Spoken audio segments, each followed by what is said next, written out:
Muy buenas tardes a todos. Sean todos bienvenidos. Agradecemos su presencia a esta segunda conferencia del Seminario de Hidrocarburos de la Comisión Nacional de Hidrocarburos, denominada La Transformación de Pemex, la cual será dictada por el comisionado presidente, maestro Juan Carlos Cepeda Molina. Antes de iniciar, le solicito que escuchemos atentamente el mensaje de Protección Civil, por favor.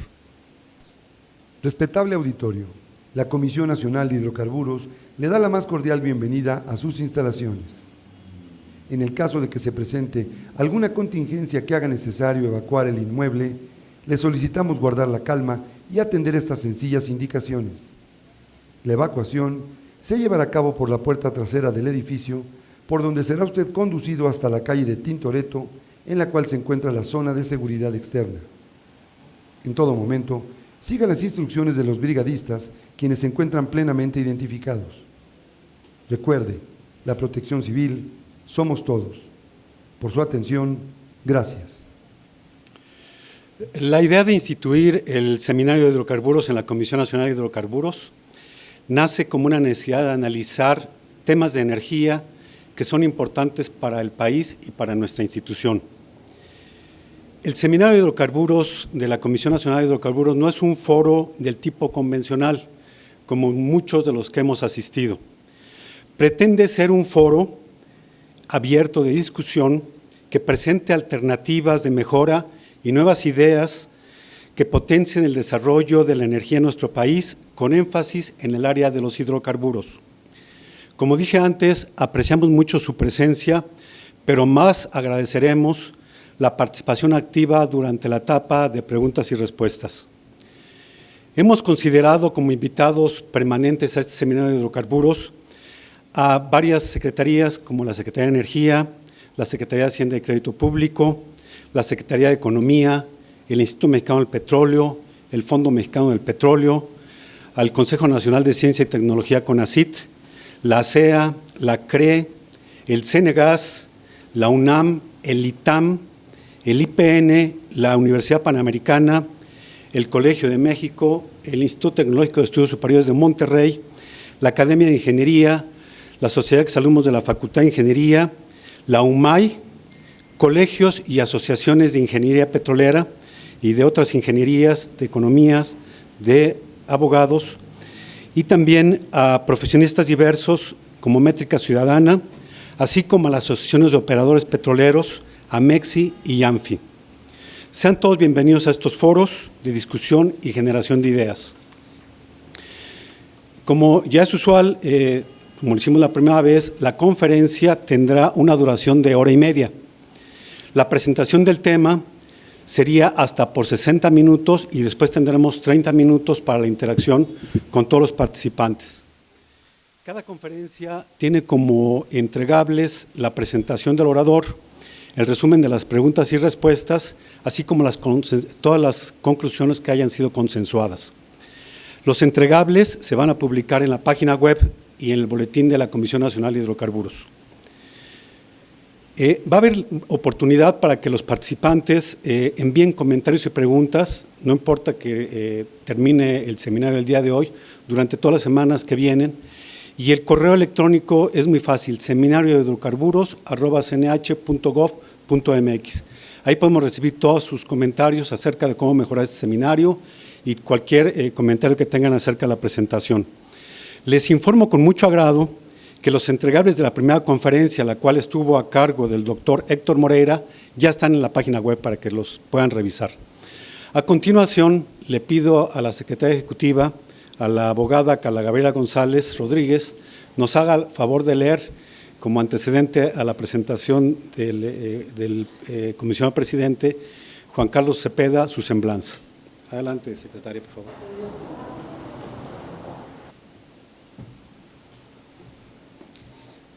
Buenas tardes. El maestro Juan Carlos Cepeda Molina es egresado de la licenciatura en Economía por el Instituto Tecnológico Autónomo de México. Es maestro en Economía y Finanzas por parte de la Universidad de Warwick en Reino Unido y maestro en Economía por la Universidad de Georgetown en Washington, misma en la que realizó estudios doctorales en Economía. Cuenta con amplia experiencia en la industria petrolera. Dentro de la Secretaría de Energía y de la Secretaría de Hacienda y Crédito Público, tuvo a su cargo diversas responsabilidades en el campo de la economía del petróleo. La evaluación de proyectos de inversión de petróleos mexicanos, diseño y régimen fiscal de Pemex, evaluación y seguimiento del presupuesto y finanzas de Pemex y diseño de la política de precios de la industria petrolera en la Secretaría de Hacienda. En la Secretaría de Energía, como director general de Exploración y Explotación de Hidrocarburos, tuvo a su cargo la evaluación técnica de los proyectos de exploración y explotación. En 2009, fue nombrado presidente de la Comisión Nacional de Hidrocarburos por un periodo de 5 años. El 30 de abril de 2014, el Pleno de la Cámara de Senadores lo designó como comisionado presidente por un segundo periodo de 5 años. Le agradecemos al comisionado su presencia.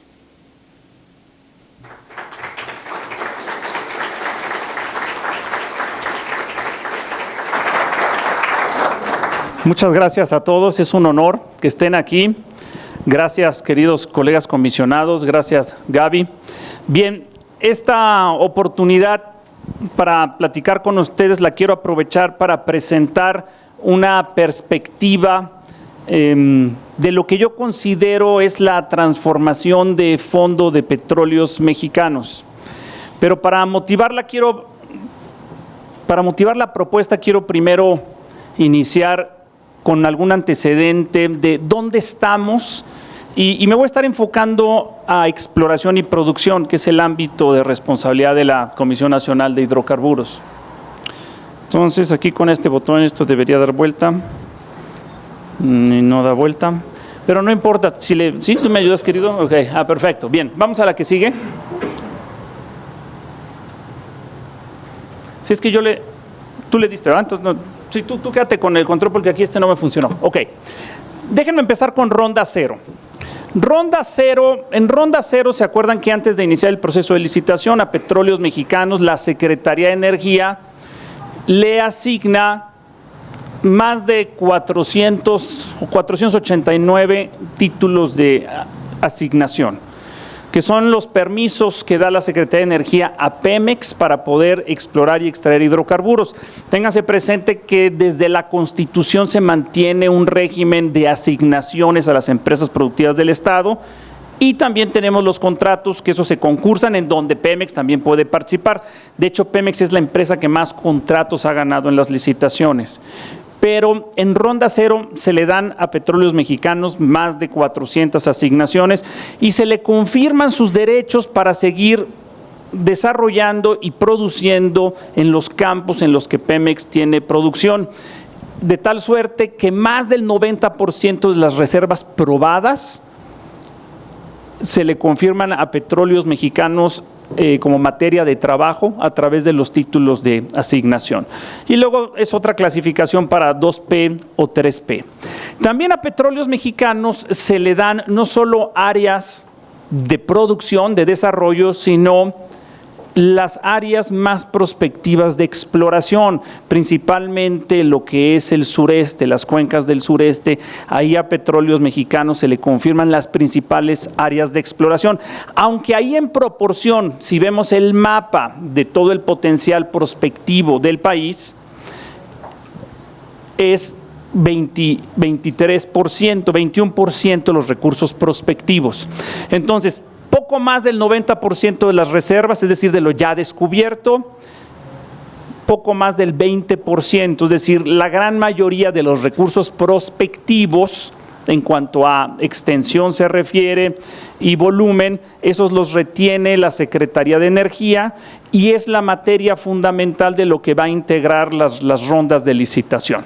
Entonces, a Petróleos Mexicanos se le confirman sus derechos para desarrollar y producir los campos del país en donde ya hay descubrimiento, donde hay producción, en su gran mayoría, más del 90% de las reservas probadas y una fracción importante del petróleo y del gas del futuro, es decir, del recurso prospectivo.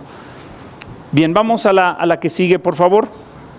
Ahora, ronda cero, lo que establece la Constitución es en sus transitorios habrá este periodo de ronda cero, se le otorgan estos títulos de asignación a Petróleos Mexicanos, son títulos de asignación que otorga la Secretaría de Energía. Y los títulos de asignación, si bien no tienen el detalle, los compromisos, las obligaciones que tiene un contrato de exploración y extracción, los contratos están muy detallados en las obligaciones, en los derechos, en los tiempos. Si bien los títulos de asignación no tienen ese detalle, sí hay compromisos mínimos de trabajo. Entonces la Secretaría de Energía le establece a Pemex, tienes que realizar ciertos trabajos mínimos en actividad y en monto a lo largo de algún periodo.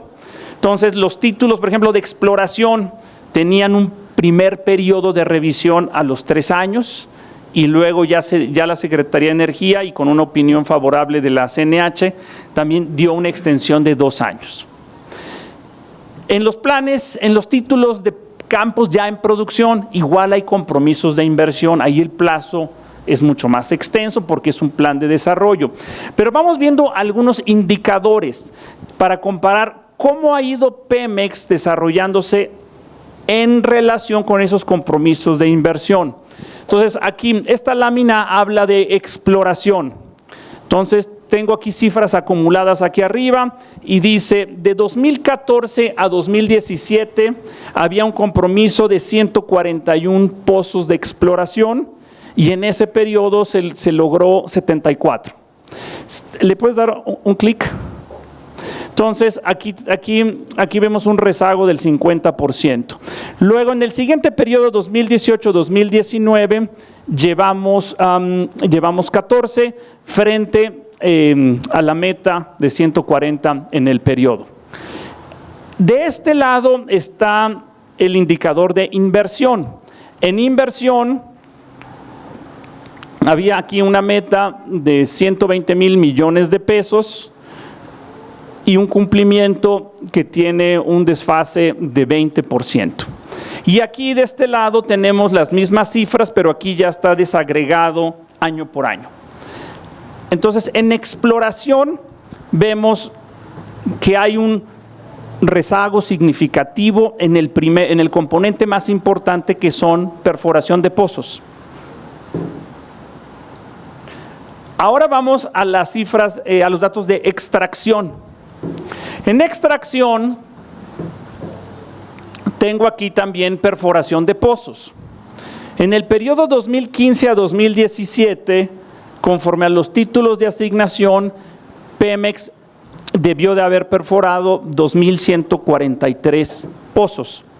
El dato observado al término de 2017 fue 429. 2018, esta es la meta 2018, y aquí lo que se hizo es, tomar la meta a la mitad del año, es decir, cuánto tendría que tener, digamos, al mes de agosto Pemex, 338, y observamos 77. Esto es perforación de pozos. Datos similares observamos si vemos terminación de pozos. Y luego aquí otra vez lo que tenemos aquí es el dato, es la apertura. Bien, entonces lo que es muy evidente es la diferencia entre el compromiso de Pemex en los títulos de asignación y lo que Pemex ha podido realizar. Ahorita vamos a entrar ¿y por qué? Hay una gran diferencia. Vamos a la que sigue, por favor.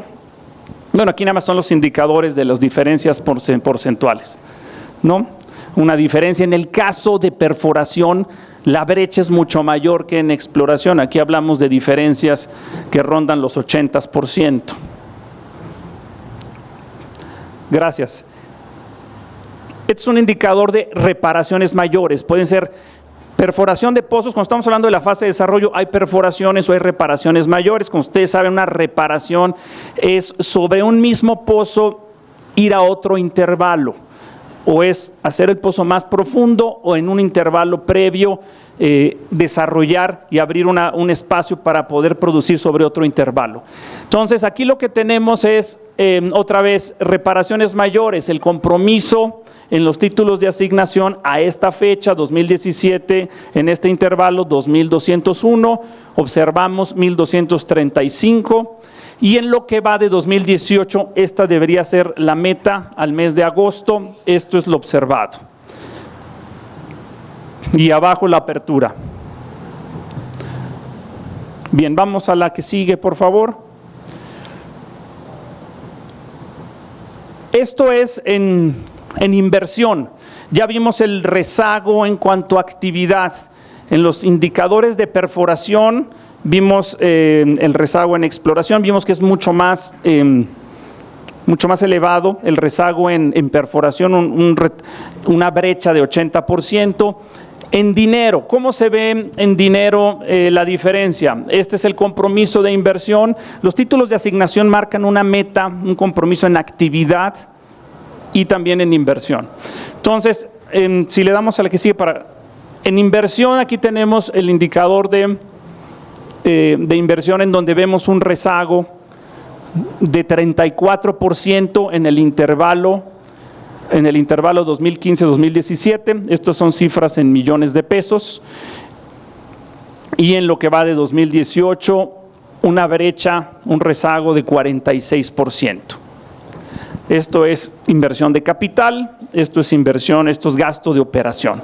Entonces, tanto en actividad como en inversión vemos brechas significativas entre lo que está establecido en los títulos de asignación y lo que tenemos y lo que estamos observando. Bien, ahora, ¿por qué? ¿Por qué vamos rezagados en esto? Bueno, pero antes de eso, de ir al por qué y cómo solucionar esto, déjenme mostrar qué implicación tiene esto en producción. Ok. A ver, vamos aquí, yo creo que esta que está aquí abajo es muy ilustrativa. Aquí tengo producción acumulada en el periodo, pero yo creo que es más fácil si la vemos aquí porque normalmente todos manejamos la producción en cifras diarias. Entonces, esto es 2015 y la línea azul es los niveles de producción que estimábamos ver, los niveles de producción que debimos de haber alcanzado,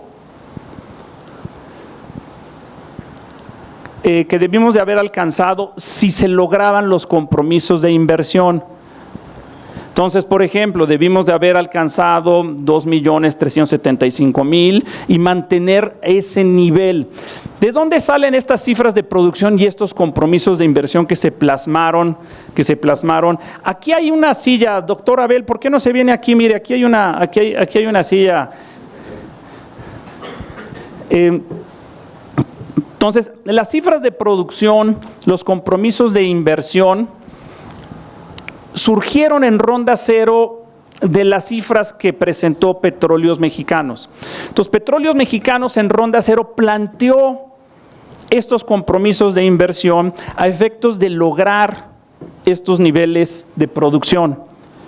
¿Qué es lo que venimos viendo? Bueno, venimos viendo 2.180.000 en 2015, 2.035.000 o 85.000, 1.893.000, 1.826.000 donde estamos ahorita. Vemos que se va abriendo una brecha entre los planes de ronda cero y lo observado, que esto es lo que refleja también estas gráficas en términos acumulados, y esto es lo mismo, y lo mismo que estaba acá. A ver si regresamos a donde estábamos. Es perfecto.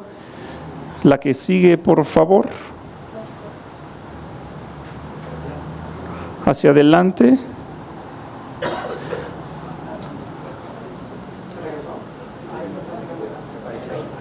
Gracias. Y lo mismo en gas natural. Entonces, vamos viendo entonces, ¿qué hemos visto hasta ahora? Lo que hemos visto es, en los títulos de asignación que a Petróleos Mexicanos se le dieron en ronda cero, había compromisos de inversión. Gracias. ¿Este funciona? Ah, muy bien. Entonces, a ver, yo lo intento jalarle acá. Entonces, compromisos de inversión, compromisos de perforación, y lo que vamos viendo es una brecha notoria entre lo que Pemex tenía que perforar, tenía que invertir y lo que ha podido hacer. Ahora, y Y no es que Pemex no haya querido o Pemex no esté queriendo producir, que no esté queriendo invertir. Pemex no tiene el capital para poderlo hacer. Esa es la realidad a la que nos enfrentamos. Miren, vamos a ver requerimientos de inversión para dimensionar cuánto requiere Petróleos Mexicanos para poder alcanzar estos niveles de compromiso de inversión y de producción. Voy a pintar primero cuáles son los niveles de producción hacia adelante. Aquí ya estoy partiendo de la realidad que vivimos.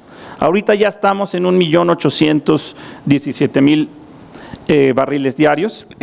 Si Pemex invirtiera hacia adelante, ya olvidémonos del rezago y de los retrasos que tenemos en inversión hacia atrás. Si Pemex pudiera cumplir hacia adelante con los compromisos de inversión en los títulos de asignación de ronda cero, veríamos este nivel de producción sobre los campos ya descubiertos.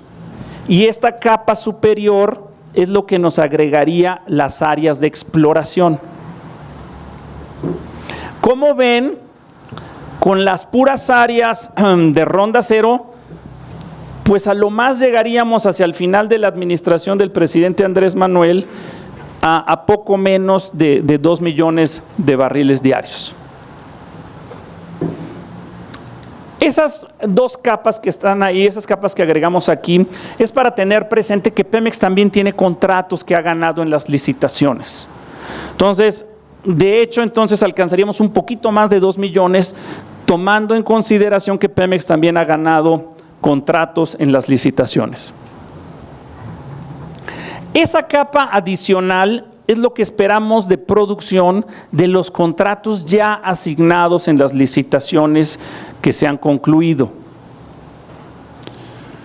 Y esa última capa es lo que alcanzaríamos de producción en caso de que la nueva administración decidiera mantener el ritmo de licitaciones conforme al plan quinquenal. Ahora, esto que está aquí es la inversión de capital que se requiere para producir lo que está aquí abajo. Para sostener la producción de lo que está aquí, estos son los niveles de inversión que se requieren. Es decir, rápidamente tenemos que irnos a cifras por arriba de 20,000 millones de dólares. Si quisiéramos nosotros producir todo lo que está aquí en todas las capas, que de manera conjunta, hacia final de la administración del presidente Andrés Manuel, podríamos llegar a algo cercano a los 2,5 millones. O sea, podemos llegar a 2,5 millones hacia el final de la administración del presidente Andrés Manuel, si se hace todo lo que está aquí, si Pemex cumple sus compromisos de inversión, e insisto, Pemex no los ha cumplido no porque no quiera, porque no tiene capital. Si Pemex pudiera ejecutar su plan, los planes del título de asignación, pues lograría este nivel de producción. Si además lograra en tiempo explorar, estas curvas de los resultados de exploración, quiero decir algo muy importante, están hechas con mucho detalle, y perdón que me lo haya brincado, el equipo de la CNH proyectó estas curvas, de exploración y todas estas, conforme a la probabilidad geológica de cada bloque. Entonces, lo que ustedes están viendo aquí es el resultado de una simulación estadística para que en función del monto de inversión calcular la probabilidad de éxito geológica y los montos de producción. Entonces, hacia final de la administración del presidente Andrés Manuel, se podría llegar a 2,5 millones, pero si se da todo en conjunto, si Pemex pudiera invertir conforme a lo establecido en sus títulos de asignación, y si se mantiene el ritmo de licitaciones que hemos visto y que está establecido en el plan quinquenal. Esto involucra, como les digo yo, cifras de inversión por arriba de los 20,000 millones de dólares. Y esta línea de arriba es importante. Lo que hice aquí en la línea de arriba es nada más un recordatorio de tener presente de que no es solo darle más capital a Pemex para que invierta hacia adelante, sino hay que tener presente que Pemex trae compromisos financieros ya contratados, que equivalen aproximadamente a 10,000 millones de dólares al año. Miren, déjense los pongo aquí. Esta que está aquí es lo que requiere Pemex para cumplir sus compromisos de ronda cero. O sea, Pemex se tiene que ir rápidamente a cifras de 19,000 millones de dólares en el 2020 y 17, 16, 15. O sea, tiene que estar alrededor de los 18,000 millones de dólares Pemex en los próximos años. O sea, a lo largo de la administración del presidente Andrés Manuel, para que Pemex pueda cumplir sus compromisos, pues tiene que andar en nada más compromisos de ronda cero del orden de 18,000 millones de dólares. Pero si a Pemex, esta es la de Pemex, si le agrego sus compromisos de deuda, es esta de aquí. Entonces, bueno, Pemex tiene que tener no un presupuesto de 18,000 millones de dólares, tiene que tener un presupuesto que ronda los 30,000 millones de dólares. Exploración y producción. Exploración y producción para cumplir los compromisos de deuda y los compromisos de ronda cero. Exploración y producción requiere una capacidad financiera de del orden de 30,000 millones de dólares a lo largo de la administración del presidente Andrés Manuel. La línea azul es la inversión de Pemex más la inversión de las licitaciones. ¿Ok? Pero entonces piensen en esto. Pemex solito ronda cero, 18,000 millones de dólares en la administración del presidente Andrés Manuel, más otros 10,000 millones para pagar deuda. Esta es la realidad. Hoy estamos aquí. Presupuesto de 2018, 6,000 millones de dólares. Entonces, aun cuando a Petróleos Mexicanos se le dieran 4,000 millones de dólares adicionales el próximo año, está muy lejos de los 18,000 que requiere para ronda cero, más los compromisos de deuda. Lo que estoy aquí graficando es el presupuesto de inversión de exploración y producción, que alcanzó un máximo por ahí de 2013, ¿se acuerdan cuando el precio del barril estaba arriba de $100? Y la inversión de todas las petroleras se cayó fuertemente. O sea, Pemex no fue el único que recortó fuertemente, pero por la caída en los precios del petróleo. Ahora ya los precios son precios medianos, altos, $70, arriba de $70 el Brent y el WTI, pero la realidad es que estamos aquí.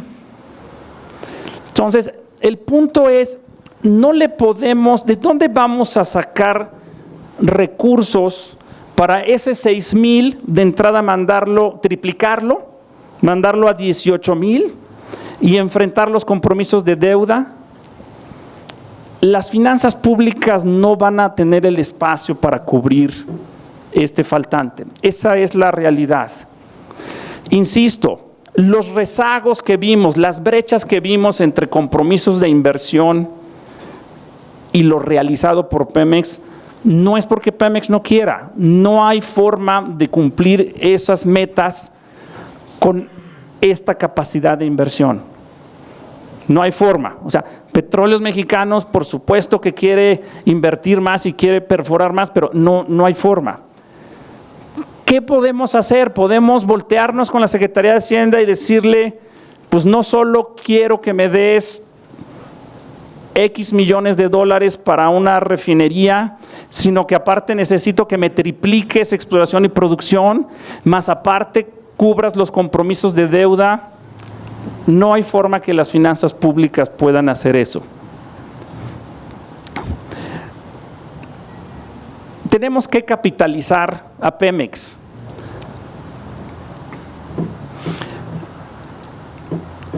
Hemos adjudicado 107 contratos de exploración y producción. En México operan ya 73 empresas petroleras, principalmente en fase de exploración, todas salvo Pemex. De esas 73 empresas, solo una no puede levantar dinero en el mercado de capitales, es decir, solo una no puede vender una fracción de sus acciones y levantar dinero. Esa es Pemex. Solo una de esas empresas está sujeta a regulación presupuestaria y solo una de esas tiene un régimen fiscal especial que es más duro que el de las demás, ¿no? Y ese es Pemex. Entonces, lo que hemos visto hasta ahora es una reforma energética muy profunda y muy amplia en todos los sectores, pero la verdad es que no fue total, no fue completa la reforma a las empresas paraestatales, ¿no? Entonces, lo mismo podría yo decir de CFE, pero este es el seminario de hidrocarburos, ¿no? Ok, entonces, el planteamiento es, ¿cómo podemos permitirle a Pemex acceder al mercado de capitales y poder levantar recursos?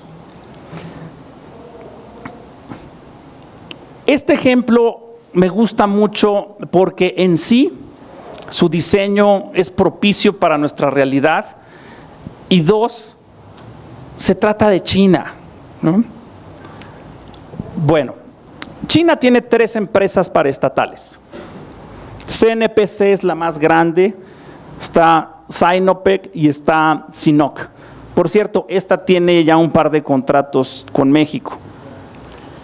CNPC, que es la más grande, las 3 son 100% propiedad del Estado, al 100%. Pero su marco legal les permite crear filiales y las 3 tienen filiales. Y la filial de las 3 cotiza en los mercados internacionales. Voy al caso de Petrochina. Petrochina es propiedad de la controladora, CNPC, en aproximadamente 83%. Entonces, 83% de las acciones de Petrochina están en manos de su controladora CNPC. Es decir, digamos, 83% de sus acciones están en manos del Estado.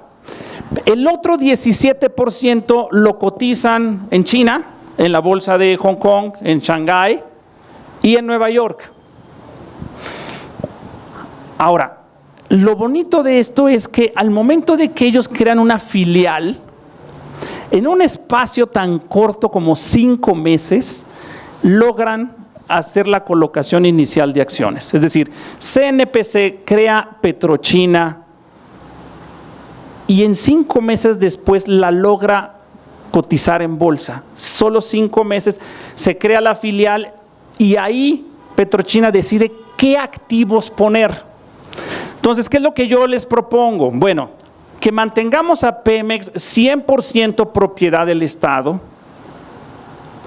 pero que hubiera una reforma constitucional para permitirle a Pemex tener una filial mayoritariamente propietaria de Pemex, propietaria del Estado, pero una pequeña fracción poderla cotizar en los mercados bursátiles. Y ahorita vamos a ver, bueno, ¿y cómo sería? Ahorita les voy a hacer una sugerencia de cómo creo que pudiera ser. Si ustedes hoy listan, si se meten a internet y buscan empresas por valor de capitalización en el sector energía, Petrochina está entre las primeros 5 empresas de mayor valor de capitalización en la bolsa de Nueva York. Miren, bueno, algo importante, ¿por qué la filial funciona muy bien?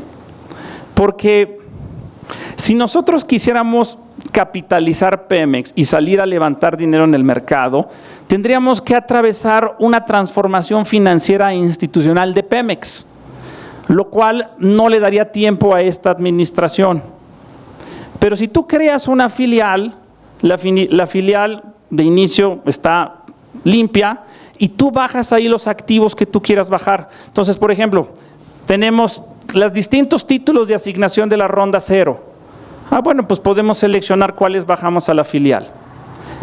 Al día siguiente, esa filial de Pemex puede levantar dinero en el mercado de capitales. Miren, déjenme hacer referencia al caso colombiano, porque yo creo que hay algunas ideas que también podemos tomar de los colombianos. Los colombianos lo hicieron distinto, ellos directamente levantaron dinero, bursatilizaron parte de las acciones de Ecopetrol. Pero hay algo que les quiero destacar, que es, este fue el plan original, dijeron, vamos a hacer una primera emisión de acciones, dijeron los colombianos. ¿A quiénes? A los trabajadores de Ecopetrol, a los extrabajadores de Ecopetrol y a los ciudadanos colombianos y a los fondos de pensiones. Es decir, para nuestro caso sería, vamos a hacer una emisión especial de acciones de la filial, que puede ser para los empleados de Pemex o ex empleados de Pemex. Ojo, eso ya de ahí tiene una ventaja, que es, con eso cubres el pasivo laboral, ¿no? O sea, esa ya de entrada va a ser una herramienta en donde tengan presente, hoy Pemex tiene una deuda de 170,000 millones de dólares. De esos 60,000 es pasivo laboral. Ok, entonces ya de entrada es una herramienta para ir saneando y limpiando el balance general. Entonces, los colombianos hicieron ediciones para sus trabajadores y para los fondos de pensiones. Entonces, al inicio, la primera emisión solo son mexicanos, trabajadores de Pemex y fondos de pensiones, es decir, a través de las Afores y los fondos de pensiones. Esa puede ser la primera emisión. Y si quisiéramos ser más conservadores, pudiéramos decir, bueno, y que sea en las bolsas de valores mexicanas nada más la primera emisión. Y podríamos pensar en una segunda, tercera, que pudiéramos cotizar en los mercados internacionales. Digo, entre más cotices hacia un mercado más abierto, más dinero levantas. Pero pudiera hacerse de manera muy conservadora y decir, a las Afores, a los trabajadores en México. Se acabó. Eso que pudiera parecer limitativo para algunos, nos pone en otra perspectiva. El que Pemex pueda salir y levantar dinero de las Afores es una gran cosa. O sea, sería una oportunidad de levantar dinero para desarrollar los campos petroleros descubiertos que hoy Pemex no puede invertir. Aquí se hace la anotación, algo interesante. Los colombianos, cuando hicieron esto con Ecopetrol, como estaba abierto al gran público, únicamente a los nacionales, se les decía, el paquete mínimo de acciones es 1,000, pero a lo mejor no tienes el dinero a la mano para pagar 1,000 acciones, entonces se vendían a plazos, a bonos, y entonces los podías pagar tu paquete de acciones a 12 meses. ¿Y dónde podía yo comprar en mi paquete de acciones? Bueno, lo podrías hacer en un banco, con algún corredor de bolsa, o en las tiendas de autoservicio. O sea, la gente, los colombianos compraban sus acciones en lo que sería nosotros, así, las tiendas tipo Oxxo, el Superama, y la compraban a plazos. Y la gente salió y compró sus acciones a plazos. Se colocó el 10%, nada más el 10% se colocó del valor de la empresa. Directamente 62% a la gente que fue a los bancos, a los supermercados a comprar sus acciones, y 38% a través de los fondos de pensiones, ¿no? Cuando los chinos crean Petrochina, le bajan activos de exploración y producción y también le bajan activos de refinación. Entonces, esto no es exclusivo para fondear exploración y producción. Este puede ser un mecanismo para fondear lo que el Estado decida poner en la filial.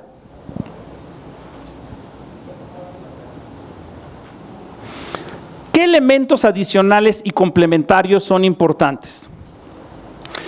Bueno, si tenemos una filial a la cual le vamos a dar algunos títulos de asignación de la ronda cero para levantar dinero e invertir, bueno, va a ser importante que esa filial, ¿no?, y todo Pemex esté fuera del presupuesto.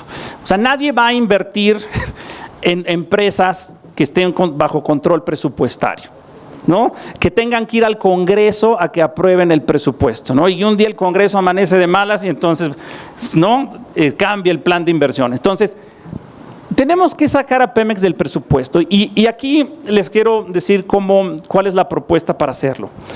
Y debo decirles que fui hacendario muchos años, entonces no les voy a proponer ninguna irresponsabilidad financiera. ¿Cuál es la forma de hacerlo? Bien, el punto de partida es entender por qué Pemex está bajo control presupuestario. Históricamente había dos razones.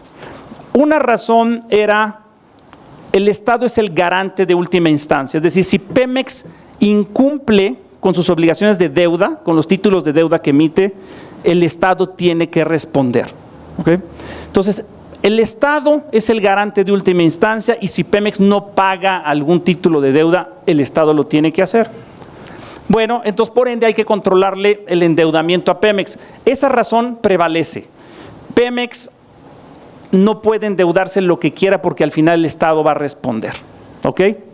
Vamos a la otra razón histórica. La otra razón histórica es que años atrás Pemex generaba un superávit. Es decir, años atrás Pemex pagaba un montón de impuestos por extracción de hidrocarburos y después de pagar esa cantidad extraordinaria de recursos, de cualquier forma le quedaba un remanente de caja. Entonces, en aquellos años le quedaba el remanente de caja y antes de que Pemex pudiera disponer y realizar alguna inversión, Hacienda le decía, préstame este dinero. Y entonces le decía, dame tu remanente, yo préstamelo a mí. Y con eso Hacienda evitaba salir al mercado de dinero a presionar las tasas de interés. ¿Okay? Pero esa razón histórica ya murió.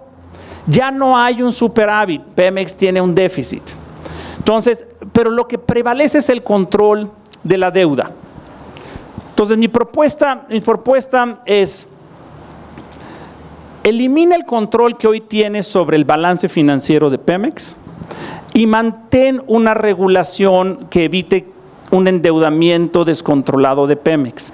Es decir, imponle a Pemex una regulación sobre su relación deuda-capital, que es una regulación como la que están sujetos los bancos, por la misma razón. ¿Por qué a los bancos se les regula su relación deuda-capital? Porque si el banco entra en un problema de insolvencia, y típicamente tratándose de un banco grande, el Estado lo tiene que rescatar, porque de otra forma se genera un riesgo sistémico y un problema sistémico en la economía. Lo mismo es con Pemex. Pemex es muy grandote también. Entonces hay que imponerle una regulación de capitalización. Entonces mi propuesta es, pónganle a Pemex una regulación de capitalización con un debido transitorio, un plazo, y sácalo del presupuesto. Voy al tema del régimen fiscal. Aquí, muy importante, hay dos objetivos. Uno es, el régimen fiscal de Pemex sí es oneroso en algunos casos. En algunos casos el régimen fiscal le impide a Petróleos Mexicanos invertir en proyectos que no tienen elevada rentabilidad o en proyectos de recuperación mejorada sobre un campo ya descubierto. Entonces queremos bajarle la carga fiscal a Pemex para que sea financieramente sostenible invertir. Ese es un objetivo. Pero el otro objetivo es que no podemos descobijar a la Secretaría de Hacienda, porque si llegamos con una propuesta muy simple con la Secretaría de Hacienda de vamos a bajar impuestos, Hacienda te dice no es posible. Tengo todos estos compromisos de gasto. Bien, entonces el objetivo es dual.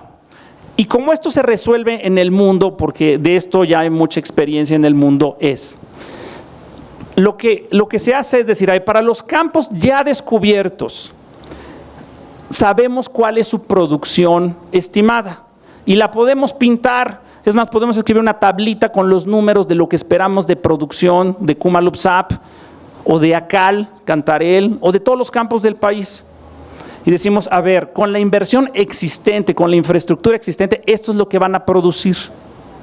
Entonces le diríamos al nuevo secretario de Hacienda, al doctor Ursúa, le diríamos, doctor, estos campos y este nivel de producción lo vamos a pagar con la misma tasa de impuestos. Es decir, no lo descobijamos. Pero cualquier barril adicional, ya sea porque hay un programa de recuperación mejorada o se desarrollaron otros campos, eso tiene que ir a un régimen fiscal a una tasa inferior. El doctor Ursúa no nos puede decir que no, porque de otra forma no va a haber ese barril adicional. Es decir, no, es que el barril adicional lo quiero seguir cobrando igual. Yo voy a decir, doctor, es que si lo cobro igual ese barril no va a existir. Entonces no pierde nada. Es cobrar una menor tasa sobre el petróleo adicional, el que no existe. Sobre el que ya existe, ya hay infraestructura, cobramos lo mismo. Esos planteamientos y ese tipo de soluciones existen y han existido en el mundo. Esa es la forma en la que vemos que pudiéramos darle los incentivos, los elementos fiscales a Pemex que le hagan viable proyectos adicionales sin descobijar a Pemex. Pero ojo, esto no me da dinero, esto me da viabilidad financiera. Pero como le estoy dejando el petróleo viejo al mismo impuesto, no le estoy dando más dinero. El dinero adicional tiene que venir de una capitalización. Esto lo que me está dando es viabilidad financiera. Esto lo que me da es flexibilidad en la operación y certeza frente a inversionistas. Algún otro par de ideas importantes que son: hay otras áreas de oportunidad que hay que tener presentes en Pemex. Uno es, Pemex tiene dentro de la panza lo equivalente a una empresa de perforación. Tiene más de 100 equipos de perforación petróleos mexicanos.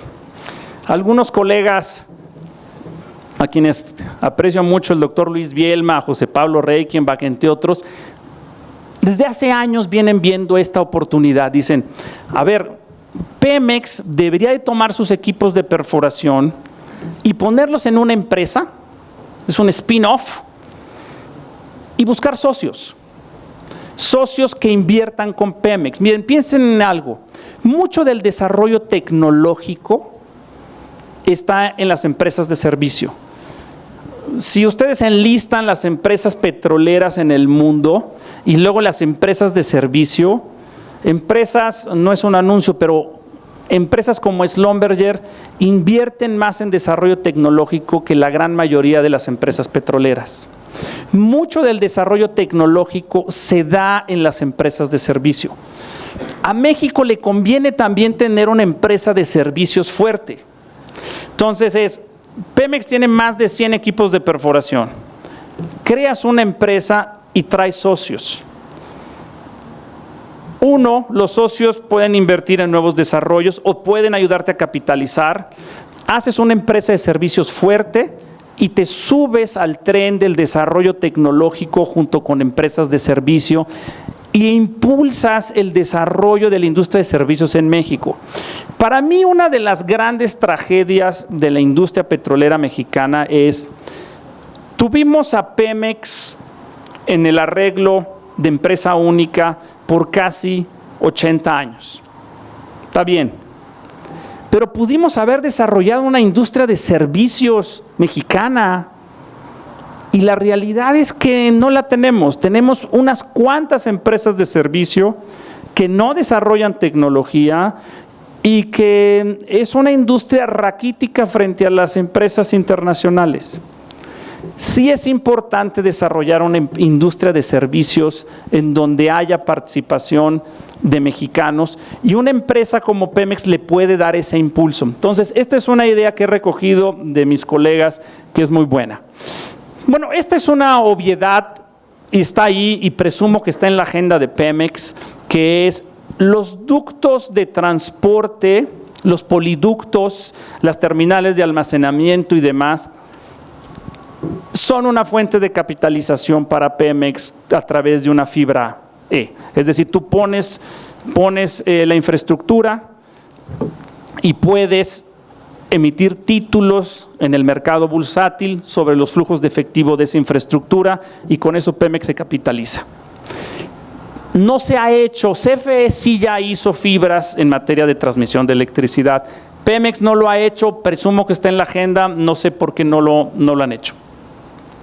Esta es una propuesta que he recibido de algunos colegas, también esta no es originalmente de su servidor, que se me hace extraordinaria y que yo suscribo. Pemex tiene proveedores, voy a poner ejemplos, que le rentan a Pemex plataformas semisumergibles o en aguas someras, que rentan una plataforma en aguas someras, te renta 30, 40 mil dólares diarios. Y en tierra a lo mejor puede ir a unos cuantos miles de dólares diarios. En aguas profundas son $300, $400,000 diarios. Entonces, hay empresas de un enorme tamaño que le rentan su infraestructura y plataformas a Pemex. Son monstruos de empresas completamente privadas. Yo propongo, y insisto, esto es una propuesta que he escuchado de algunas personas, no es mía, pero yo la suscribo, que proveedores de Pemex de gran tamaño tienen que estar en la bolsa de valores. Es una medida de transparencia, porque tenemos empresas enormes proveedoras de petróleos mexicanos que son empresas que son completamente poco transparentes frente a la sociedad. Entonces, esta es una propuesta que he escuchado yo un par de veces, que yo suscribo. Grandes proveedores de Pemex deberían estar sujetos a un estándar de transparencia superior, particularmente deberían estar obligados a cotizar en la bolsa. Comentarios finales, entonces, es el principal activo de Pemex. Pemex sí vale mucho, pero vale por el más de 400 títulos de asignación que les dio la Secretaría de Energía. Valen mucho, son los derechos jurídicos para extraer hidrocarburos y explorar en las mejores cuencas y en las mejores zonas del país. Eso vale muchísimo. A Pemex se le dieron más del 90% de las reservas del país, pero no le dimos todas las herramientas. Este es un punto bien importante que yo me he tardado en entender. Los farm outs son muy buenos, los farm outs, pero no es la forma en la que vamos a solucionar el problema de capitalización de Pemex. Y miren, les voy a dar las razones legítimas e ilegítimas. Las razones legítimas, y es algo que a mí me ha tomado tiempo entender, es que a Pemex, lo que yo alcanzo a ver es que a Pemex no le gustan los farm outs. A los petroleros no les gustan los farm outs y hay una razón de peso para ello. Si tú le dices a Pemex, Pemex, te hace falta capital, asóciate. Cuando Pemex voltea al mercado, las empresas le dicen, sí me asocio, voy a poner dinero, pero yo opero. El que llega a un farm out con Pemex, muy difícilmente le va a decir, aquí está mi dinero y tú opera. La realidad es que siempre, de una u otra forma, para que funcione eso, para que esa licitación tenga éxito, es que Pemex deje la operación. Y eso es muy entendible que no le guste a mis colegas petroleros en Pemex. A ver, yo soy un experto costa adentro, en tierra, en aguas someras, en distintas zonas. Tengo un problema de capitalización, efectivamente, pero el que me condicionen a que para que me den capital yo me tengo que hacer a un lado de la operación, ahí me tomó tiempo entenderlo, pero eso es una afrenta a nuestros colegas petroleros y yo entiendo que eso no les guste. Porque una cosa es mi necesidad de capitalizarme y otra cosa es que yo no tenga el expertise, y Pemex tiene el expertise, tiene los profesionales. Entonces el farm out, a ver, no es coincidencia que hemos adjudicado 107 contratos y solo de esos 3 son farm outs. Pemex propone pocos farm outs, yo intuyo, porque a los petroleros no les gusta el farm out. En el farm out ellos tienen que desplazarse, tienen que hacer a un lado. Esto no nos va a dar la solución principal, es una buena herramienta, pero necesitamos capitalizar a Pemex. Entonces, si los farm outs no va a ser la solución, la gran solución, y no le podemos pedir a la Secretaría de Hacienda que le triplique el presupuesto a Pemex y que le pague la deuda, colegas, no hay de otra. Tenemos que ir al mercado de capitales a levantar dinero para Pemex. Y se puede hacer de una manera muy sensata, manteniendo el control a través de una filial y dándole a Pemex lo que requiere para que desarrolle los campos del país. De verdad, yo no veo otra. Si a alguien se le ocurre alguna otra, pero yo no, ya le busqué, no hay de otra. A través de una filial, en menos de un año, esto es algo que el presidente Andrés Manuel puede lograr en su primer año de administración.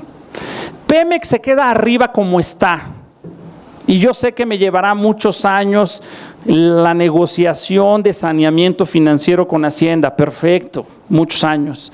Y yo sé que me llevará muchos años otras cosas, una reingeniería. La filial la creo ahorita, bajo activos, la cotizo en bolsa. A ver, las empresas chinas, las controladoras, son empresas que no son abiertas, que tienen una relación complicada con el gobierno chino, y esas están arriba. Y crean una filial, le ponen activos, y esa tiene otro estándar de gobierno corporativo, otro estándar de transparencia, e inmediatamente levantas dinero. En menos de un año se puede levantar capital para Pemex.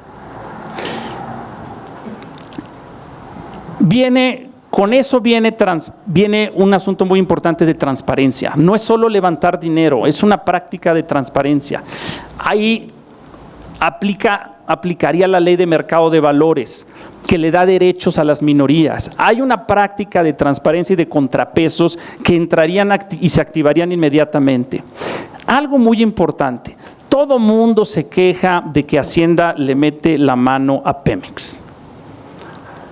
Si tú como Estado dices, voy a crear esta filial, la voy a sacar a bolsa, automáticamente Hacienda se tiene que hacer a un lado. Automáticamente Hacienda se tiene que replegar y comportarse únicamente como el fiscalizador. En el momento que tú sacas a Pemex a bolsa, automáticamente también haces a un lado al Estado y tienes una clara división entre empresa y Estado. Mientras no hagas eso, Hacienda está metido en el Consejo de Administración, Hacienda mete la mano. Y como señalé, se requiere necesariamente sacar a Pemex de control presupuestal y hacer ese cambio en el régimen fiscal. Colegas, esa es humildemente la propuesta sobre la base de la realidad de lo que hemos visto hasta el día de hoy de Pemex, de los retos que tiene frente a Ronda Cero y de la realidad financiera de Pemex y del país. Quedo atento a sus preguntas. Muchas gracias.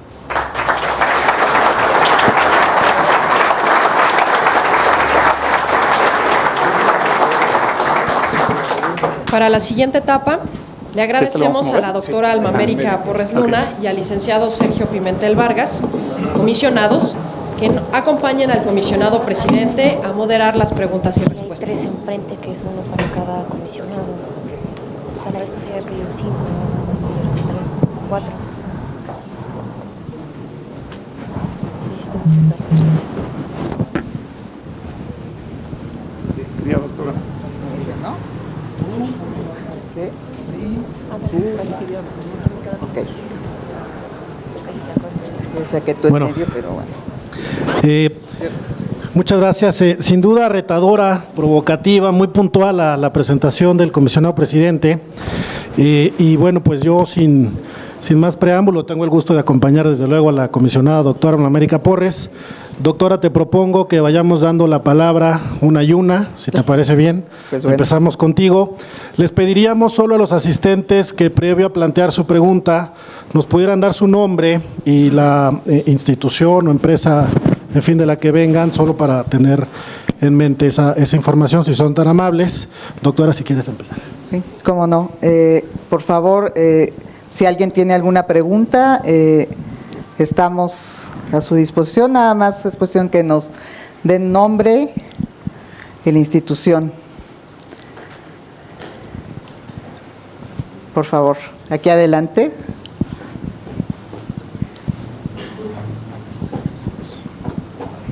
No, buenas tardes, Alberto Jiménez, Dirección General de Pemex. ¿Se propone alguna modificación en el gobierno corporativo de Pemex? Gracias. No lo comenté aquí, dije implícitamente hacia el final que al momento que crees una filial, le tienes, como Estado, le tienes que dar un trato de empresa. De otra forma, no vas a poder colocar en los mercados de valores. Entonces, comentaba yo, eso obliga, por ejemplo, a que Hacienda, en mi opinión, Hacienda debería salir del Consejo de Administración de Pemex. La Secretaría de Medio Ambiente también. Entonces, los reguladores deberían salirse del Consejo de Administración de Pemex. Y otra que siempre está ahí, y hay que decirlo, pero aquí la ventaja es el que se salga Hacienda, se salga Semarnat del Consejo de Pemex, eso yo lo recomiendo en general. La filial naturalmente tiene que vivir con prácticas corporativas en donde ciertamente eso no puede ocurrir. O sea, debe de haber representantes del Estado a título de accionista de la empresa que estar ahí representados. Si tú creas una filial y el accionista fundamental es Pemex, bueno, entonces Pemex tendría miembros en esa filial. Pero a nivel Pemex, sin duda la recomendación de que Hacienda no forme parte del Consejo de Administración, ni Semarnat. Y una que siempre ha estado ahí para el tema de Pemex, pero otra vez, Pemex es más complicado. Es por eso la ventaja de una filial. Porque a nivel Pemex, pues también se antoja decir, bueno, pues que el director general de Pemex le responda al Consejo de Administración como le responde el director general a cualquier empresa. Pero siendo Pemex lo que es, pues lo nombra el presidente. Pero si creas una filial, es mucho más fácil darle prácticas corporativas de empresa a una filial. Pero aún así a la grande, pues sí, yo me atrevo a recomendar que se salgan los reguladores y que al director general de Pemex lo nombre el consejo. Digo, como si el presidente nombra a todos los del consejo, ¿no? Pero a través de una filial siempre es más fácil llevar a esa empresa a una práctica corporativa. Lo decía yo en el caso de los chinos. Los chinos, sus empresas paraestatales están completamente, son brazos del Estado chino. Entonces, CNPC, Sinox, Sinopec son cosas del Estado. Ahí es muy difícil pensar que funcionen con prácticas de empresa, pero las filiales funcionan muy bien como prácticas de empresa. Entonces, más allá de recomendar a nivel Pemex, que sí lo hago, es mucho más fácil si creas la filial, ¿no? Sí, por favor.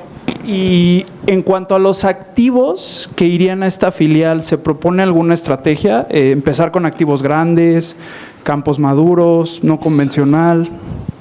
Mira, no lo he pensado, pero yo creo que debería de haber una mezcla de todo. Es decir, no quieres poner nada más lo más difícil. O sea, si yo tengo algo muy difícil como aguas profundas, bueno, pues ahí el mismo Pemex dice, yo no soy operador, me asocio. Pero en Cantarell, en Nacal, Pemex requiere una inversión, o en Kumalupsap o en aguas someras. Ahí lo que queremos es capitalizar a Pemex sin que Pemex deje de ser operador. Entonces puedes meter esos activos de aguas someras que son muy rentables, en donde queremos que Pemex tenga dinero sin dejar de ser operador. Entonces yo sin duda metería cuestiones con esas características, en donde queremos capitalizar a Pemex y que Pemex siga operando, ¿no? Que pueden ser muchas cosas del sureste y también cuestiones en tierra, ¿no? Un comentario que creo que vale la pena, presidente, lo dijiste en tu presentación, es que estas propuestas requerirían reforma constitucional, y creo que algo que hay que tener en mente es justo eso, que en el esquema actual que tenemos en la Constitución y en las leyes, evidentemente estas propuestas no podrían materializarse. Y me acordé ahorita que decías, bajemos los activos a la filial. En el marco actual, pues una filial no podría ser titular de una asignación, ¿no? Pero, digamos, creo que eso es bien interesante tenerlo en mente, porque creo que la reforma constitucional te permitiría abrir este abanico, pues para estas y para muchas otras ideas que seguramente estarán por ahí. Si alguien tiene alguna otra pregunta, por favor, nombre e institución. Y mientras pasa el micrófono, creo que también eso significaría que personal tendría que pasar a estas filiales. O sea, no nada más es los activos como asignaciones, sino personal que tendría que hacer los trabajos, ¿no? Porque eso significaría que los planes, sea de exploración o de extracción, ya serían planteados por equipos de trabajo que estuvieran dentro de las filiales. Sí, a ver, lo que señalan mis colegas comisionados, lo subrayo muy importante, es la Constitución señala que el Estado le puede dar asignaciones a empresas productivas del Estado, pero esas empresas productivas del Estado son 100% propiedad del Estado. Entonces, si creamos una filial con característica empresa productiva del Estado, para que pueda cotizar en bolsa, se requiere un cambio constitucional. Ese también coincido con el abogado que se requiere. Pero bueno, si hay un presidente que tiene la legitimidad y el poder en el Congreso para hacerlo, es el presidente Andrés Manuel, ¿no? O sea, si el presidente y su equipo toman la decisión, yo veo que lo pudieran hacer. Y lo que señala la doctora, muy importante, que es, bueno, ¿y qué pasa con los trabajadores?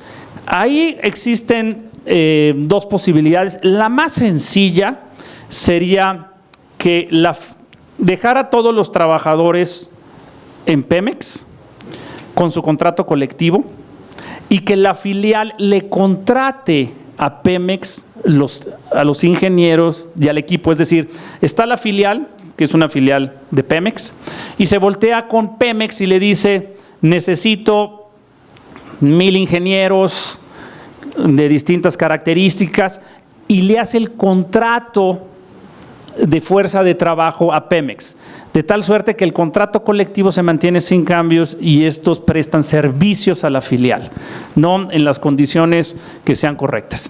Entonces, eso es, digamos, lo expedito, porque no mueves el contrato colectivo, los trabajadores se quedan felices con su contrato colectivo y es una transacción por servicios de mano de obra, de ingeniería entre la filial y Pemex. La otra es, bueno, pues que tuvieran ellos mover a los trabajadores con otro contrato colectivo. Eso sé que va a ser más complicado. Yo creo que lo primero pudiera ser muy fácil e inmediato, ¿no? Por favor. Sí, buenas tardes. Luis Velázquez, de Sierra Oil and Gas. Creo que la propuesta que está haciendo el comisionado presidente de capitalizar a Pemex me parece que ha sido uno de los pocos funcionarios que se ha atrevido a hacerla. Y lo aplaudo por eso. Creo que esa iniciativa... mi periodo se acaba en mayo. Entonces, ya es igual. No quiero pensar que sea por la cercanía al término de su periodo, pero yo creo que la propuesta es genial. Y lo aplaudo por eso y lo felicito. Tomando el modelo chino, ya vemos que como que hay unos pequeños problemitas por allí que hay que arreglar. Pero si tomamos el ejemplo colombiano, a ver, hace como un par de años yo hice un ejercicio, y por favor aquí consideren mi memoria, ya a esta edad pues no se puede mantener los números por tanto tiempo allí en las neuronas. Pero creo que Ecopetrol tenía unos 200 campos, de los cuales solamente operaba al 100%, 40% de ellos. O sea que solamente era dueño total de 40% de esos campos. Del resto de los 60% de los campos que tenía, en solo 20% era el operador y tenía unos socios no operadores, obviamente. Y en el resto de los campos, él era un socio no operador. Entonces yo creo que si se rompe un poco el paradigma de Pemex, de ese gigante industrial que tenemos aquí en el país, yo creo que se pudiera avanzar hacia ir capitalizando a Pemex de manera directa a Pemex, donde, como la pregunta que hizo aquí el colega, sí se pudiera modificar la junta directiva para incorporar profesionales de otras empresas que pudieran venir allí y pudiéramos convertir a Pemex en una empresa no solamente nacional, sino una empresa que pudiera salir a competir en los mercados petroleros del mundo, en el Golfo, en Brasil, en Noruega o en la reciente Guyana, ¿no? Si es que Venezuela no exige reclamar el territorio que supuestamente le corresponde. Bueno, entonces yo creo que capitalizar a Pemex de manera directa pudiera ser también una ruta mucho más eficiente. Yo sé que es políticamente muy cuesta arriba y yo sé que la idiosincrasia del país a lo mejor no acepta que se pudiera capitalizar la empresa, pero el ejemplo colombiano es muy bueno, ¿no? De nuevo, los números, si los recuerdo, 40% de campos 100%, del resto solamente es operador en 20% de los campos y en el resto es simplemente un socio operador. Comentarios ahora. Sí, no, de acuerdo. Y no es solo Ecopetrol, sino Petrobras, Statoil, que ahora se llama Equinor. Hay otras empresas estatales que han hecho la bursatilización a nivel de la gran empresa. Yo estimo, eso sin duda es deseable y yo no digo que lo descartemos. El tema es que eso nos va a llevar varios años, la transformación de Pemex, el saneamiento de Pemex para poderla cotizar en bolsa. Yo estaba viendo en estos días algunos números de Ecopetrol al momento de su bursatilización. Era una empresa muy rentable. Pemex tiene un capital negativo. O sea, transformar a Pemex financieramente para poderla cotizar en bolsa, pues va a llevar una negociación con el doctor Ursúa de toda la administración. O sea, ¿cómo pones una empresa con capital negativo de ese tamaño a que esté en forma como para poderla cotizar en bolsa? Entonces, sin duda es deseable, pero yo creo que esa pista va corriendo. Sí que avance, pero va a tomar tiempo por la complejidad financiera en la que Pemex está metido. Creas la filial, nace limpia y lo puedes hacer inmediatamente, pero sin duda coincido con usted, no hay que abandonar la transformación completa. Sí. Gracias. A ver, sí. Perdón, el doctor Moreira y después allá atrás, perdóneme. ¿Podemos esperar el micrófono, por favor?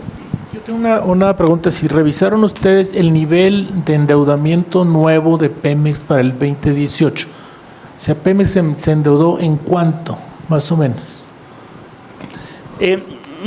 Un punto muy importante el que señala el doctor, el nivel de endeudamiento actual de Pemex que reporta en sus estados financieros es del orden de 170,000 millones de dólares y mencionaba yo que aproximadamente 60,000 es pasivo laboral. No tengo las cifras precisas, doctor, pero sí les sé decir que el endeudamiento de Pemex de los últimos años no solo mantuvo su tendencia creciente, sino que dio un cambio notable a la alza. Petróleos Mexicanos en los últimos años sí sufrió un incremento sustantivo de su endeudamiento, no tengo exactamente las cifras conmigo, pero sí es muy notable el endeudamiento acelerado de los últimos años. Pero digo, son cifras públicas y las buscamos y se las mandamos. Eso me preocupaba en este sentido, o sea, si la inversión de este año fueron 6,000 millones de dólares y el endeudamiento nuevo neto fueron 10,000, quiere decir que toda la inversión fue financiada por deuda. Entonces, si vamos a pasar de 6,000 a 15,000, como tienes ahí, para poder cumplir con el programa mínimo de trabajo, salir con 10,000 adicionales a endeudarte se va a complicar. Sí, imposible. No sale. Y ya nos vienen amenazando por ahí, ¿no? Las calificadoras de deuda, ¿no? En donde andan mandando señales y cuestionando cómo se va a financiar las inversiones de Pemex en el futuro. No, sin duda alguna.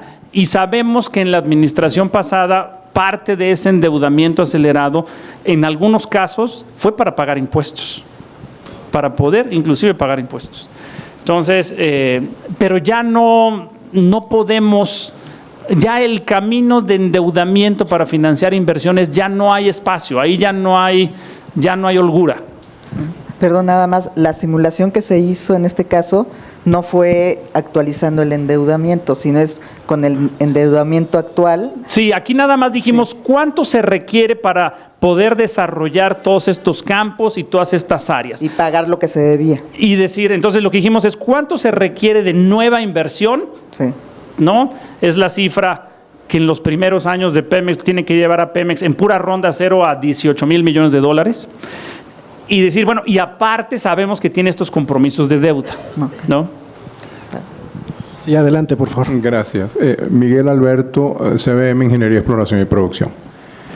También me sumo a la felicitación de mi buen amigo Luis, maestro, porque creo que además de mostrar una claridad meridiana en su propuesta, creo que es usted muy valiente al hacerla en este momento.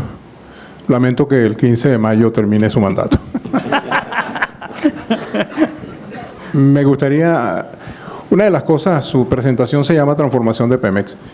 Yo creo que una de las cosas, como usted muy bien lo mostró, usted mostró dos casos reales que están allí, que es el caso de China y el caso de Colombia.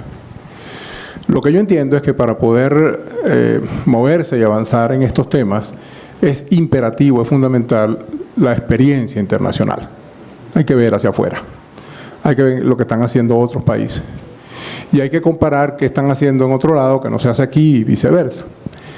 Pues fíjese que con el caso específico de lo que usted propone de crear esa filial, la cosa no es tan difícil, la cosa no es tan compleja. En algunos países tenemos la experiencia, conocemos de la experiencia, sí se ha podido mover al personal de esa filial, en este caso sería Pemex, y convertirla en esa nueva empresa. Inclusive es lo propio, es lo conveniente. ¿Por qué es lo conveniente? Porque estas transformaciones exigen cambios culturales. Y los cambios culturales ocurren precisamente de las maneras asintóticas como las hemos visto en los países latinoamericanos, o pueden darse por decretos. Yo le puedo decir que en una empresa que hizo una cosa como esta, muy parecido, la decisión se tomó en 25 minutos. Cuando la persona que tuvo que tomar la decisión entendió lo que tenía que entender y la magnitud, pues no le tembló el pulso para tomar la decisión, sacó a los empleados, los puso en otro lado y comenzó a mandar el mensaje que hay que hacer cambios culturales independientemente de que se toque o no se toque al sindicato, que yo creo que es una de las enormes preocupaciones que hay en este momento. Entonces, para resumir, y me gustaría escuchar el comentario de usted o de ustedes, es que a mí se me ocurre que el presidente que pronto tomará las riendas del país, yo creo que es importante que entienda muy bien este concepto, que lo entienda muy bien, porque a lo mejor por decreto puede generar una solución como esta, y a lo mejor puede ser la solución, para que dé paso a otras soluciones. Muchas gracias. Muchas gracias. No, coincido. Si se puede, lo ideal sería, regresando al punto de la doctora Alma América, mover parte del personal. La idea que yo lancé es una idea en la que, bueno, si no quieres tocar y no quieres discutir el contrato colectivo, que sea una operación de prestación de servicios entre la filial y la matriz. Y sin duda, el presidente Andrés Manuel, Dios mediante, lo puede hacer, tiene la legitimidad y la fuerza política para hacerlo. Yo simplemente quisiera agregar, lo que pasa es de que hasta ahorita vimos un punto de capitalización, de inversión. Yo me quisiera ir a la parte un poco más técnica, ¿no? Y esa parte técnica sí tiene que ver mucho con el personal. O sea, es decir, si desde un punto de vista de visión de cada una de las actividades que se van a realizar en cada uno de los activos que se van a pasar a una filial, si esto se tiene una cierta, voy a poner entre comillas, autonomía, tanto presupuestal como técnica de las actividades que se puedan realizar en ese activo, definitivamente esto puede seguir una independencia, yo voy a poner técnica, económica, para proponer un plan adecuado de acuerdo a las necesidades de una administración de un yacimiento, voy a ponerlo como tal, ¿no? En cambio, si depende de toda una administración ya corporativa, siempre hay tentación de seguir una cierta política en cuanto a la parte de cuánto debe de ser la producción en un cierto activo, sobre todo de los más importantes. Entonces, eso como que tiene un riesgo siempre dejarlo atado a la parte, o sea, sí va a haber un consejo de administración, sin embargo, si esa independencia debería de estar ligada a la capacidad de inversión y a la independencia técnica económica, o sea, desde mi punto de vista. Sí, de acuerdo. A ver, acá, y volvemos después con usted, por favor. Hola, Patricia Álvarez de la Comisión Nacional de Hidrocarburos. Bueno, ya vimos que es claro que estamos en un periodo de incertidumbre. ¿Cuál es tu pensar acerca del ritmo de los farm-outs? ¿Deberían estos seguir? Si entramos a un proceso de capitalización de Pemex, estos farm-outs deberían, bueno, los campos que los conforman, deberían reintegrarse al Estado, porque hemos visto que Pemex ha tenido una buena participación en los procesos de licitación y el proceso de farm outs ha sido un poco lento. Debería de ser materia de política, a lo mejor establecer cuál debe de ser el rol de participación de Pemex, cuándo va solo, cuándo va en consorcio, cuándo va, no sé, ¿cuál es tu sentido? Gracias. A ver, como lo hemos visto y es evidente para todos, Pemex ha ido lento en sus asociaciones. Estos llamados farm out, estas asociaciones, son sobre las áreas que se le dio a Pemex en Ronda Cero. Es decisión de Pemex en dónde buscar un socio y yo pienso que esa es la forma correcta. Debe ser decisión de Pemex.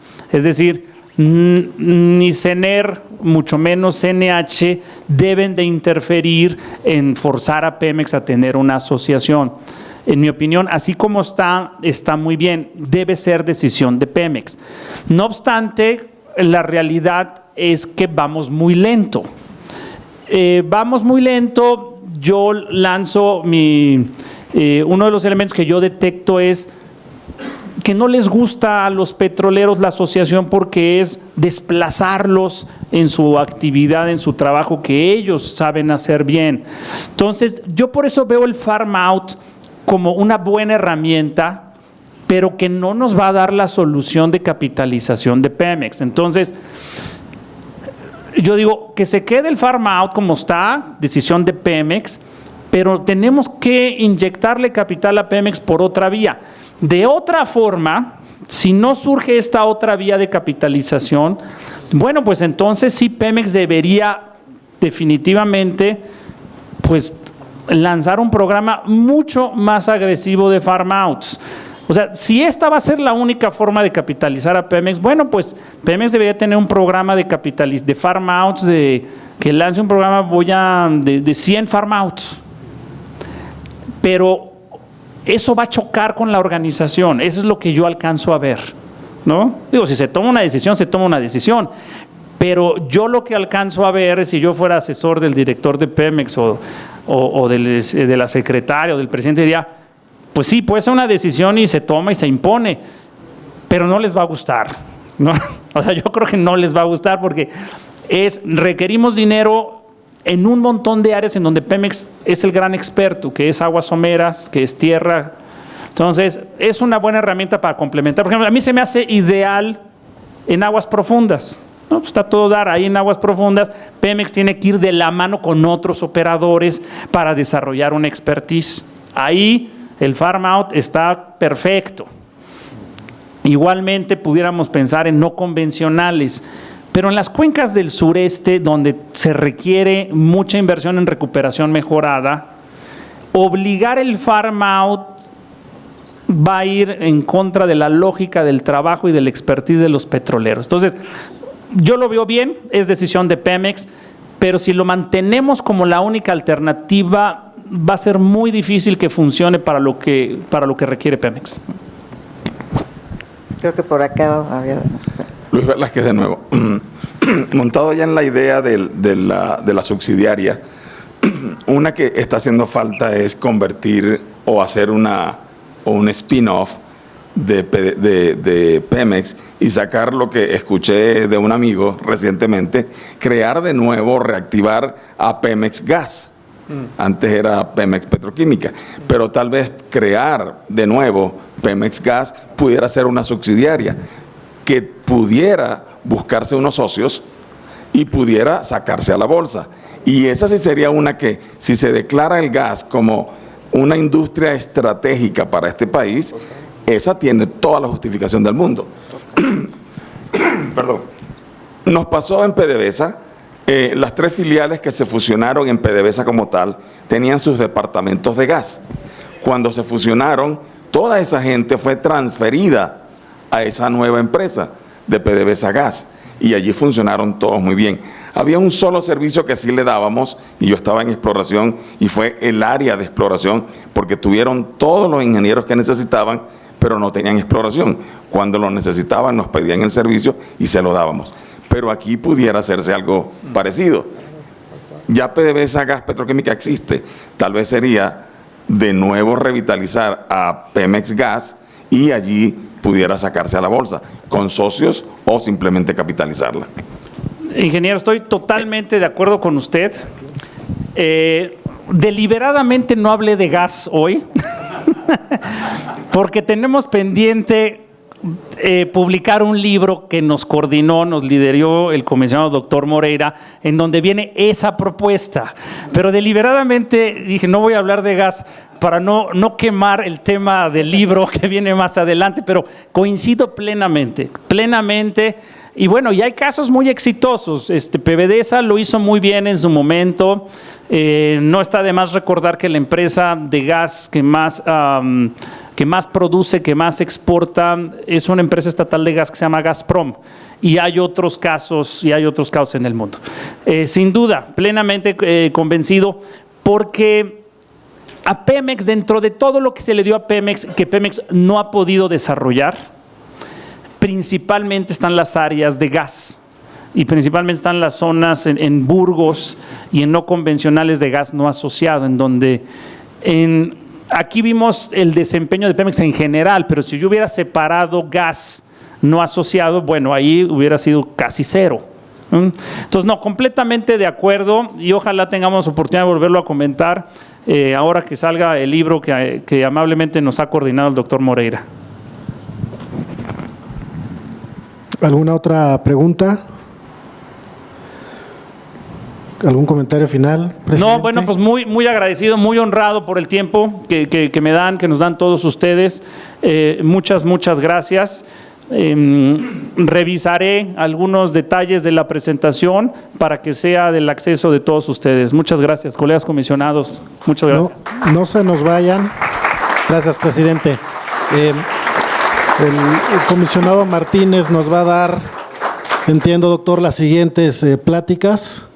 Mucha suerte a los que vengan después de las intervenciones del doctor Moreira y del comisionado presidente. Va a estar complicado, pero por favor, doctor. Gracias, comisionado Pimentel. Pues recordarles, el objetivo del seminario es tratar temas tan relevantes como el que tuvimos el día de hoy. Seguramente hay muchas ideas que no pueden vertirse en tan poco tiempo. Media hora es insuficiente. Tenemos un correo electrónico que se llama seminario-de-hidrocarburos@cnh.gov.mx. Manden todas sus ideas, posiblemente todas ellas, todas ellas van a ser consideradas para que después en el resumen que pongamos en la página web podamos tener una mayor visión en función de lo que ustedes puedan enviar. Recuerden, esto va a ser presentado en la página web y ya tenemos todas las pláticas para este año. Recordamos, la primera plática la dio el doctor Moreira. El día de hoy tuvimos la plática del comisionado presidente Juan Carlos Cepeda Molina. La que sigue no es muy buena, me toca a mí. Se llama ¿Para qué maximizar el valor de los hidrocarburos del país? Y va a ser el 24 de septiembre para que lo vayan anotando por ahí en sus agendas, en el mismo horario, en el mismo canal, en este mismo lugar. La conferencia que le sigue es la del doctor Ernesto Ríos Patrón, que es el director del Instituto Mexicano del Petróleo. Él nos va a platicar acerca de la ingeniería aplicada como generadora de valor económico. Esa plática la tenemos para el 22 de octubre. Y para finalizar este año con broche de oro, tenemos una plática que se llama Los campos maduros en México. Una plática de gran relevancia. Y esa le toca al comisionado maestro Gaspar Franco Hernández. Y va a ser el 26 de noviembre para que también la vayan anotando. Diciembre no tenemos nada todavía agendado, pues la gente anda de vacaciones, anda en las posadas, pero el año que viene iniciaremos nuevamente con este ciclo. Y recuerden, creo que lo más importante, y lo vamos a estar comentando siempre, esto es un foro no convencional, ¿no? Y siempre decimos no convencional para acordarnos de las lutitas, pero no son las lutitas. El asunto es que es un foro abierto en donde todas las ideas pues van a ser respaldadas en una página web para que los decisores y la gente que está revisando el desarrollo de trabajos los pueda encontrar fácilmente y utilizarlos en la forma más adecuada. Sin más, le agradezco mucho la presentación al maestro Juan Carlos Cepeda. Bueno, alguien se va a preguntar, bueno, ¿por qué le da las gracias? Bueno, me tocó ser el ponente de este tema del Seminario de Hidrocarburos, y más bien no es que yo le agradezca, le agradece la Comisión Nacional de Hidrocarburos, el Seminario de Hidrocarburos le agradece esta ponencia.